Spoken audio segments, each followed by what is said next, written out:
We interrupt this program for a special news bulletin. Throws toward the corner of the end zone. It is intercepted! Intercepted! The Ducks have the ball! To the end zone! Oregon! Mariota dives! Touchdown! They hand it off straight out! C.J. Verdell wins the game for Oregon! Inside the 10! A hat-trick and touchdown from Justin Herbert! Howard's going to run for it. Time runs out, and that'll do it! Welcome to the Big Ten, Oregon! They storm the field at Autzen! Welcome, Duck fans, into another episode of the Ducks Rising podcast. I'm Travis Rookley, rolling solo today. Zach and myself will be back as usual next week.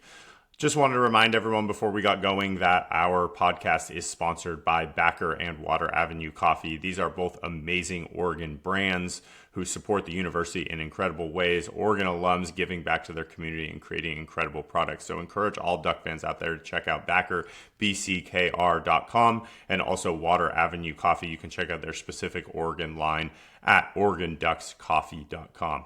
Short pod today. Just wanted to put something out before we get into the holiday season. I know people tied up with families and different things over the next few days. So for those of you driving, hope you can enjoy a few quick takeaways coming out of JMU and a short look ahead to Texas Tech. Going to be joined shortly by our good friend and Oregon offensive line alum, Geoff Schwartz. But before we do that, I just wanted to share some thoughts off the top on JMU coming out of that game and where Duck fans' heads should be at. So obviously, like 51-34 final, a lot of consternation out there about the second half. JMU putting up 28 points. Oregon looking a little clunky, mostly on defense, a little bit on offense, and where we're at heading forward.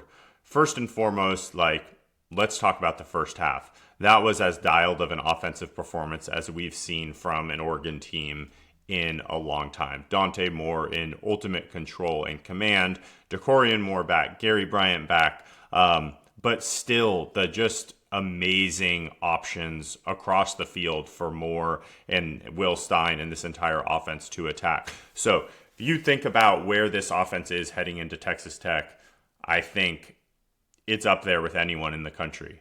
I mean, you go three-headed monster at running back.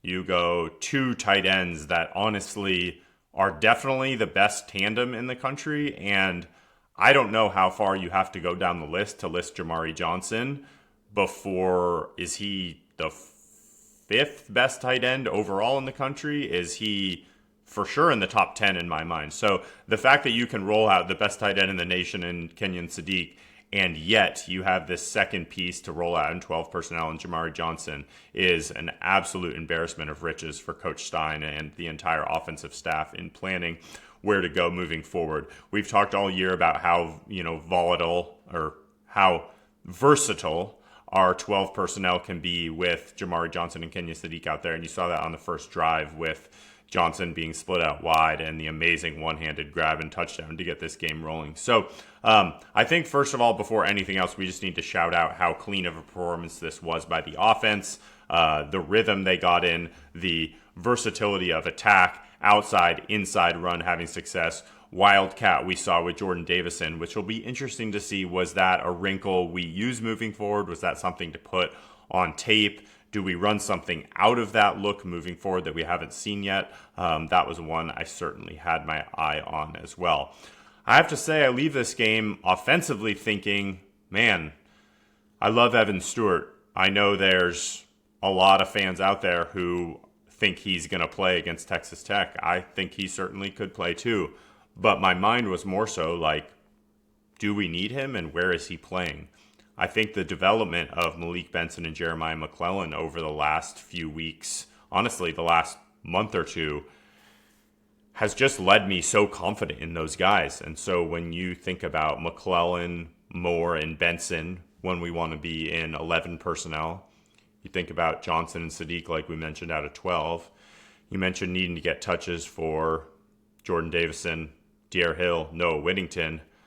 I'm just not sure where Stewart fits in at this point. And I think the chemistry that Dante has developed with some of these receivers, I didn't even mention Gary Bryant, that looked to be healthy and back. So my question is, even if Evan Stewart is at full 100% ready to go health, how much practice time has he had with Dante Moore, and where is he fitting into this offense that is otherwise as healthy as can be and completely ready to roll? So that'll be interesting moving forward. I think this is a game that obviously Texas Tech has gotten a lot of praise for their defense, and rightly so. Their front seven is as good as any in the country, but they have not faced a quarterback like Dante. They have not faced running backs like we have, and they certainly have not faced receivers and tight ends that we possess. So it will be interesting to see what that matchup looks like early in the game. I mentioned it with Geoff in our conversation in a little bit here, but I wouldn't be surprised if we run at these guys early like we did against Abdul Carter in the Big Ten championship game last year. As good as Bailey and Height are as pass rushers, they're not Tuioti and Mateo against the run. They're not traditional, like, strong edge run defenders. So I think we could see us have a little success early on in that game.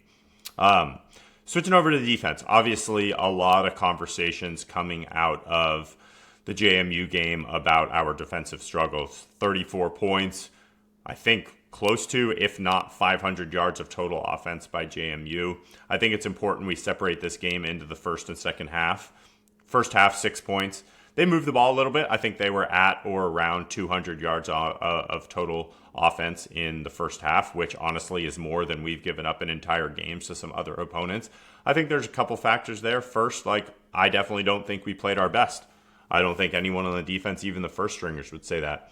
You're not going to be displeased with 6 points in the first half no matter what. And if you told the staff before the game you're going to give up 6 in the first half, given the offensive game plan that we had, I think you're totally in a good spot, and the staff feels confident in that. So whether things went to plan or not is one question. But to me, one of the biggest things I noticed was just our continuous struggles on third and fourth and short. And that was a first half and a second half problem. We had multiple chances to get off the field in those situations on the first drive. We had chances on their last drive of the half, and then going into the second half, we had multiple chances, goal line situations, other situations. And that's just a place that we've struggled all year long. I don't know exactly what the issue is. I don't know if it's a body count issue. I don't know if it's a smaller-ish safeties and linebacker issue. I think in reality, it's probably a little bit of everything, but that has been our biggest Achilles heel this entire year, is when we get teams in 3rd and 2, 4th and 1, 4th and 2 situations, we just haven't been able to get off the field, which as we lead into the Texas Tech game, I think that's going to be absolutely massive. They do not have a runner at quarterback. Geoff and I talk about this as well. So they're straight handing the ball off. It's not one of those situations where you need to account for an 11th runner or 11th body there in the box. And you get into situations like this where there's down in the red zone, midfield, wherever it is. 4th and 1's a possession. 4th and 1 can swing a game. A 3rd and 2 stop that leaves the other team in 4th and 3 can be a punt. Like, these are massive situations that as you get down into the season, ultimately can depend on the outcomes of games. So I really, really hope we can dial in whatever we need, get an extra body down there, do whatever it takes in the next 11 days to have more success in stopping 3rd and 4th and short. I think, to me, coming out of this game, that is by far my biggest concern is, are we going to be able to get off the field in these situations moving forward? Generally, as we mentioned, 34 points, 500 yards. It's not great. I'd be interested to break down what percentage of that is starters versus 2s and 3s. I'd wager it's about 50-50. I know when the starters left the game, middle of the 3rd, early in the 4th, I think JMU was around 350 yards or so, 13 points, which, not awesome, certainly, especially the standard this defense has set this year, where we've seen many games where our defense has held teams to under 100. So like I mentioned earlier, I think the starters would be the first ones to say that this was not up to their standard and we need to do better. And what should make all Duck fans feel great is the fact that, is there anyone in the country, maybe other than Kirby Smart, that you would trust to use this as fuel more than Dan Lanning and Tosh Lupoy? And my answer would be no. So you never love to kind of win ugly. We still won by 17, but I'd kind of call it an ugly win in a way, especially coming out of the second half. But coaches often say that's their favorite type of game because you got your dub. Your season's continuing, but there's so much to work on and so much to drill into and so much to motivate the guys with moving forward. One more piece I kind of wanted to touch on. A lot of discussion in the second half of I know it was 2s or 3s, but our 2s and 3s are so much more talented than JMU. We should still be able to stop them every play. Check. Yeah, I think a lot of that's true. I think the piece that's under discussed is JMU is a really, really well-coached team. Their motivation level in the second half did not dip one bit. You could tell those guys were still competing, doing everything possibly they could, coaches-wise, scheme-wise, players-wise, everything. Absolute credit to them, their fans, everything for the showing they put on. And with that comes experience. You got 4th year, 5th year guys out there, probably some 6th year guys who have been in this program, who have been with Coach Chesney, who is an incredible coach. I have a great amount of respect for him. I think he's going to do good things at UCLA. So it's one thing to say, yeah, our 4-star, freshman linebacker should be better than their 2-star unranked running back. But if our linebacker has played 20 snaps in his career and their running back's played 1,000, there's a little bit of a difference there. So I do think there's more that goes into that. The long story of it all is everyone agrees that game was not our standard. I think outside of the offense in the first half, I think every unit, every player, if you looked them into the eye, every coach, you'd say that that was at best probably a B, if not lower. I think what should make every Duck fan encouraged is that leading into Texas Tech and hopefully Indiana or Alabama and beyond, if we can play an A game, we are a scary team. We are as healthy as we could possibly imagine to be. We are motivated. The bracket sets up well. We're not going into some home environment. We're not playing Texas Tech in Lubbock. We're not playing them in Dallas. We're playing them in Miami. Indiana or Alabama will be a tough game, but that is certainly winnable. So I think no matter the situation, no matter some of the clunkiness coming out of that game, I think we are in a very good spot moving forward. We will preview a ton more of Texas Tech next week. Jeff and I get into a little bit of it shortly, but I didn't have a chance to kind of opine into the question I asked him. I posed the question to Jeff of, does Oregon need to win this game this weekend for the season to be a success? And my resounding answer, as was his, is absolutely yes. We said at the start of this year that Oregon's success for the season and what would determine that is we needed to win a playoff game. I didn't realize personally it would be JMU. I think that if Oregon had hosted Notre Dame or Miami or someone like that last week and we had won a home game and we're leading into this Texas Tech game, I think I maybe feel a little bit different about the season. But I still think coming off the Rose Bowl performance last year and going 13-0, and then this year 11-1, obviously an amazing season, but with one slip up to the best team we played, Indiana.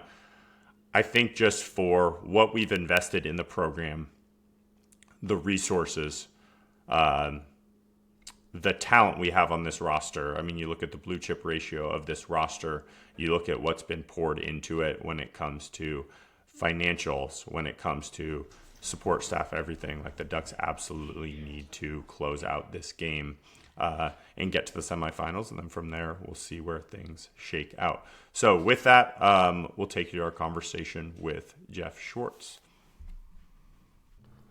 Pleasure to be joined by one of our favorite guests on the show, as usual, Geoff Schwartz with us. Jeff, happy holidays. Thanks for joining. Same to you. Hope everyone is enjoying their holiday season. And we have more football. January 1st. I love it. I love it. I'm always counting down the days till the season ends, but we got a nice little stretch here to get into, so looking forward to it. Before we get into the Oregon JMU kind of takeaways and a couple other things we want to touch on, I know a lot of our listeners mentioned that one of their favorite spots they see you is on the best bets with Bears. So any NFL bets for this weekend or futures you want to touch on? Give the fans. Yeah, so, I like Denver to cover against Kansas City on Christmas. So I don't know when this is coming out, but if it's out before Christmas, I just think the Chiefs are just a dead team right now. I just think that they're like completely and utterly dead. And the Broncos are just going to smoke them because why not? I like the Packers on Saturday to cover. And this is a gross game, but the numbers come down a lot, and I can't give that out now. I took the Browns at 4.5. They're not down to 3 because I think what's going to happen is if the Ravens lose to the Packers, the Steelers can sit everyone. Like they clinched the division. Like there's no need to play anyone in Cleveland. I think that's sort of the thought. They might do that. I tend to lean toward the Bears on Sunday Night Football plus the 3 points. It's a tough travel spot for the 49ers. I like some bowl games, but the problem with these bowl games, man, is they have moved so much since I got the numbers. I like Cal tonight. If anyone's listening to this by tonight, Cal, the Mountain West has been really, really bad so far in the bowl season, and Cal is, JCast is going to play tonight. I think Cal wins at Hawaii. Back to that first one, I don't think it's often that given how much of a college football fanatic I am, it's not often I get a quarterback I haven't heard of starting for an NFL team. The Chiefs are rolling with the Samford quarterback. He's South Dakota State, I think. Oladokun. Someone told me he transferred 3 times. Maybe he ended up there. I don't know. One way or another. Yeah, Oladokun, or they brought back Shane Butchell, maybe. Oh, okay. Well, they stink. Those I feel like the Christmas shine of these 3 games is worn off, certainly. They're going to get smoked. Well, it's good for our old friend Bo Nix. So, speaking of Bo, let's get into this Oregon talk a little bit. Obviously, coming out of James Madison, I think there's been kind of 2 sides of the coin when it comes to discussion of that game. Obviously, you have your first half and you have your second half. What are your big takeaways, thoughts heading into Texas Tech just coming out of that, 51-34 finish? I'm bummed they didn't cover because I gave it out as a best bet, but that's obviously besides the point. Look, man, they were playing 23, 13, and 20 at linebacker in the third quarter. Like, they just stopped trying. And people don't understand the mentality of this, right? Like, so you're up 48-13, you put all the backups in on defense, especially. And then, yes, they rotated some starters back in at certain times, but how hard is Mateo going to play in a 4-touchdown blowout when you basically told the team it doesn't matter anymore because you put all the backups in, right? Like, the guys aren't going to play as hard. Nothing that happened in that game will matter for Texas Tech. 2 things that I did eye with the ones, it was Aaron Flowers' worst tackling game. He just didn't tackle well, which is shocking because he's been a great tackler all season. And then obviously the double pass was just like not acceptable. Like, it's 3rd and 13. How do you get double passed on 3rd and 13 against JMU? It's like, by the way, that hasn't happened all season. Like, we haven't had breakdowns on defense all season like that. Haven't had it on the fake punt. So that to me is the issues for defensive, which is easy to fix, right? Tackling after a long layoff does tend to be much more difficult. Offensively, I thought it was fine.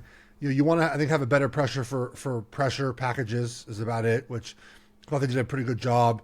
The 2 interceptions were not his fault. He got hit. You got one, Benson got tripped. The other one, his arm got hit. So offense looked fine. Look, the reason why the offense played so long is they didn't get any plays. They did 50 plays, I think, before the kneel downs. So I get why he kept playing those guys. I kept waiting for the backups to come in, but they would score in 5 plays. And I think he wanted those guys to get work. They wanted to show stuff on film. They wanted to make sure that, I'll tell you what, in the second half on defense too, they did a bunch of stuff on, like, they haven't done a lot of the stuff they did on defense all season. They played a ton of man coverage again. They were running funky pressures, and they put Finney at safety for some plays, and they just did some weird, funky stuff that I think they just want to mess with Texas Tech. That would look like to me. And maybe they're trying things out because, Lopa transferring, that he was their backup safety essentially. Maybe they would have to move Finney to safety if needed and put someone else at corner. I don't know what that process is like for them. So maybe that's why they did some funky things, but I don't put any stock in what happened in the second half. What do you touched on it just then with looking ahead to Texas Tech. What do you sense as the breakdown between putting things on tape that Tech has to prepare for versus trying out things you might need down the line? How would you weigh that? I mean, I think they both matter, right? Because especially offensively, right? You put stuff in that you can go back to. Like, for example, I'll tell you one spot where I think it's going to pay off. This year, in short yardage, they've done a lot of under center toss plays, right? It's been a big staple of theirs. Texas Tech runs very well side to side on defense.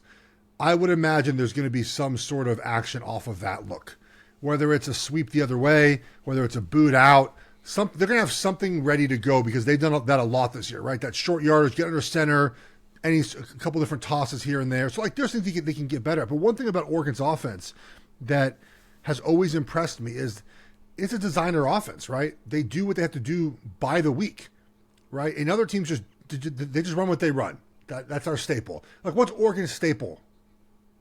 They don't have a staple, right? Because they do what's needed by the week. So they'll have a game plan that's ready for Texas Tech. And then defensively, look, the more stuff you put on film, the more they have to prepare for stuff you may or may not do. I think this is going to be a sit and cover 2 game. Same as the Washington game. We're going to sit and cover 2. We're going to play a 5-man box and dare you to run the ball as much as you want. And when you get to the red zone, our red zone defense hasn't been great, but their red zone offense stinks because they can't, their offensive line is not great. So I think that is what Oregon is going to try to do. They're not going to pressure a bunch. They're going to dare them to be consistent and make them try to run the football. It'd be nice if, I know me and you have joked throughout the year on it, it'd be nice if this was the game we finally decided that we could stop a 3rd and 2 or a 4th and 1, because that seems to have been, I don't know what it is. I don't know if it's our linebackers are small, but man, that has been a common theme. And I feel like you get to some of these bigger games, there's going to be some big moments where it can swing a game if you can get a stop in that situation. Yeah, I think a lot of it has to do with their linebackers. I'll tell you what, though. The young guys that are playing, the reps they get, Williams, Platt, and Nix, they look like they know what they're doing. They look like they're far ahead of diagnosing and looking more comfortable than Jackson does, for example. I think they see things better than he does right now. They might not be ready to play fully yet, but I like those young guys. I think they're going to be good. And obviously, they're going to try to add a big dog middle linebacker, which they need. But those young guys have showed promise. As far as those short yards situations, it does a lot depend on linebackers, man. And we just don't have, unfortunately, it's not really what we do. We don't have those linebackers like that. Yeah. We'll have plenty of time to talk portal and that type of stuff. I know you got to get out of here on a certain time frame, so I want to make sure I touch on a little Texas Tech preview. You mentioned this morning you had some time to watch their defense. Yeah. What are some early thoughts you have on them? Well, their edges are good, as we know, right? And it stands on film. They're very active. They're quick. They're fast. All the things that that we have said or people have said about Bailey and Rodriguez is sort of an edge defender, right? Because he's an outside linebacker type. Height is a really good. Those guys shine on film, right? The thing that's really hard about previewing this game, and really I talked about this with JMU as well, is that Texas Tech has not seen an offense like Oregon's. They just haven't. The closest is Arizona State, but that's not you don't have the same offensive line, the same skill guys, the same quarterback. All those things are not there. So how does Texas Tech play an Oregon offense? Best offensive line you're going to see all season, best quarterback you're going to see all season. Best group of running backs, best wide receivers. That's just the best group you're going to see all season. So I don't know how it scales against Oregon. We're going to be very good on the edge. We're going to have to handle the pressure. They bring a ton of pressure. But in the off times that people tried to run the ball directly at them, they got yards. BYU, when they ran the ball directly at them in the Big 12 Championship, they got yards. They don't handle double teams terribly well. And then the Arizona State game, now they run a lot of the play action, deep routes that Oregon would do. No surprise, right? With Coach Nation, they had guys open deep. If you can protect, I think we can take some shots down the field. So very imperative to block well up front, to handle those edge guys, handle the pressure that they're going to bring, have answers for pressure. But I feel good about this offense. They've answered the call. Indiana was bad. Other than that, they've gone to Iowa, good defense. Gone to Penn State, who I still think is good on defense, and they handled their business. So Washington, the numbers were good on defense, and they handled their business. So I think we'll be fine. But those edge guys are legit. They're gonna have to handle those edge guys, especially in pass pro. Is that the type of game that you could see? I know the last 2 years, obviously, like Penn State's edge guys, especially last year with Carter, got a lot of, flowers leading up to the game, and we just decided to run right at them. Early in the game, especially, we were just going right at those guys. From what you see, are those edge guys, especially who have so much success rushing the passer, are they guys that can be got in the run game?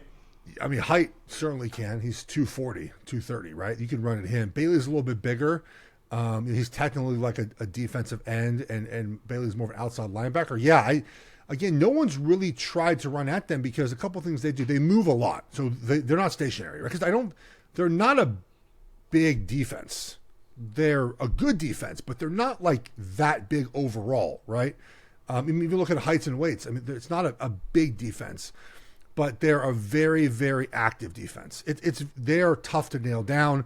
They do a ton of different things. They move a lot up front. They spike. They move. It reminds us a lot of our defense. It moves a lot every snap. Right? Oregon never plays straight up. They're always going to move and slant and find different ways to get guys on one-on-one. So that's what Texas Tech is going to do. So we have to be able to handle that in the proper way. So it's a task. It's going to be hard. It's not going to be easy. But our team has shown that they can play many different styles of football this season, and I have faith that we'll have a good plan for them.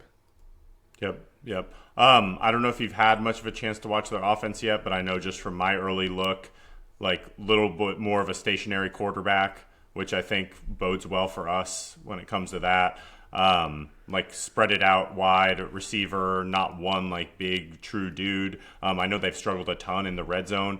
Is this a game you see Oregon as your number? I mean, I know we've talked for other games this year, Washington, Iowa stuff. Like we feel pretty good if Oregon gets the mid to high 20s. You have that similar read? I do in this one. So the reason why they don't do well in the red zone is they're not a good offensive line. Like that's a big part of it, right? You have to be able to have a good offensive line to win the red zone reps. And they're just not as good. And stationary quarterbacks feel like a win for our defense every single time, right? Like we have trouble for a century now stopping running quarterbacks, which everyone does, by the way, right? That's always been a problem. But our team this year, man, like we just can't. We get in those nickel packages with 3 defensive linemen, and it's like 3rd and 8, and someone rushes 15 yards on us, right? Like Mendoza did it to us. And we just have always had problems with that. Now, their quarterback can move a little bit, but he's not a guy you're designing an offense around to run the football, which gives, I think me and Oregon fans, we've seen us play teams like this, and we tend to do a lot better in these situations where quarterbacks are we're going to know where. And one thing, too, that like is so – I know people our pass rush isn't as good as people think. I actually disagree. I think our pass rush is fine. We've just played multiple games in a row against mobile quarterbacks. It's a lot different when you play a guy that's going to stay in the pocket and you change your rush plan and you can be a little more free and set your pass rush up a little bit more when you know the guy's going to be right in the same spot every single time. So I actually expect our pass rush to probably be able to be a little bit better in this game, knowing that you know where the quarterback's going to be. Like you can't rush DeMond Williams really aggressively because he's going to take off and run. My office can take off and run. Last week, take off and run. So the ability, I think, for the quarterback just to sit in where they are is going to be beneficial for our pass rush. Totally agree with that. 2 last quick questions. There's been a lot of talk leading into this game on like successful season and what it needs to look like. Just curious your opinion coming out of this game. Does Oregon need to win this game for you to deem this season a success? I think so. I think it does. I think we're better, and I think that we don't. I think we all know this, right? Like Dan Lanning. This whole season has been about getting to this weekend, right? It's what this whole season's been about. he planned this year out to get to this weekend in a better place than we were last time we played this game. And I think we are in a better place. I think we've seen improvement all over the roster. I mean, think about, I'm glad, Ducks versus them highlighted like Malik Benson going back to May. They're like, buddy, we're going to need you this year, right? Like that's the type of stuff that Dan does that I think sets him apart from other coaches. Like he knew, we're going to need you, man. And we have needed him. And you see the improvement in Jamari Johnson, right? You see the improvement in our young running backs and even Bryce Betcher. I don't love our linebackers. He's gotten better. Mixon's gotten better. These guys have gotten better this season. It feels like we're building to play this game on January 1st. So I'm looking forward to it. What do you think were uniforms? I think all white. What do you think? I think all white would be sweet. I love what they wore at Rutgers, but I don't know if they'll repeat anything, so I don't know what they have in the docket. I think the Washington uniforms are the best ones we've worn all season, and yeah. I don't want to save them per se, but I feel like if we win this weekend, we wear them against Indiana. That's my take on the Washington uniforms. But have we done all white with chrome helmets? Was that Rutgers? Rutgers was all white with the white helmet. The white that we helmet. broke out. So I don't know if we've done all with chrome, but we wore all white with chrome when we beat Tech at Tech 2 years ago. I know. They're probably not going to do that again, if are we they? bring it back. Well, I'm curious. They don't repeat anything, huh? They don't like to. We'll see what we can find out. We can talk about it offline. All right. So I'm looking forward to the game. I think we're going to win. I just have this confidence in this team this year, man. Like, I mean, think about how bad the Indiana game went. It was 20-20 in the fourth quarter. Yep. Like they just sort of are playing good ball, man. So I'm looking forward to this game. Are you going to Miami? I'll go the second time, but if they get there, I ain't going this time. I am not going either. I'm going to go. I can drive to Atlanta. So if we win this game, I would imagine I'll be at the Peach Bowl, and then I will certainly be back in Miami. I've seen a Chiefs Super Bowl in Miami. Oregon winning a Super Bowl, a championship game in Miami would be a lot of fun if we can get there. So one game at a time. We're allowed to talk like that. Obviously, the staff will never talk like that, but one game at a time, buddy. I always think it's funny when fans are like, hey, one game at a time. Like, you can't say that. You can't say that. I'm like, the players aren't listening to us. Like, we're fine. I love when people tweet us like, you should focus on Texas Tech. I'm like, what? I'm not playing. I don't have to focus on anything. What are you talking about? Yeah. I could. No, I don't want to focus on this. I want to talk about USC or talk about Washington, whatever I want to talk about in college football.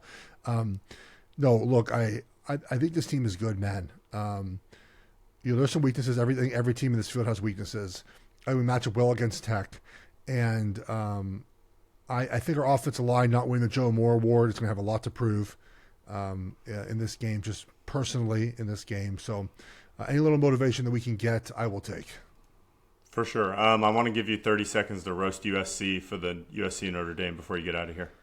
Look, whatever excuse anyone wants to talk about for this being canceled, USC, blah, blah, blah, Notre Dame, blah, blah, blah. USC talked about this for 3 years now, right? So it's been on their mind for years.